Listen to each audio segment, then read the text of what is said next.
श्री सच्चिदानंद सद्गुरु साईनाथ महाराज की जय।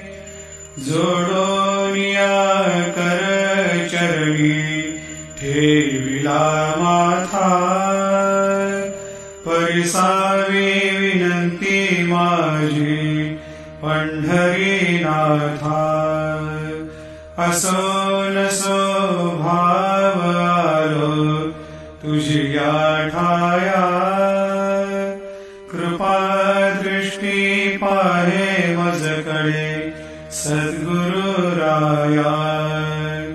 अखंडित सावे ऐसे वाटते पायी, सांडोनी संकोच ठाव थोडासा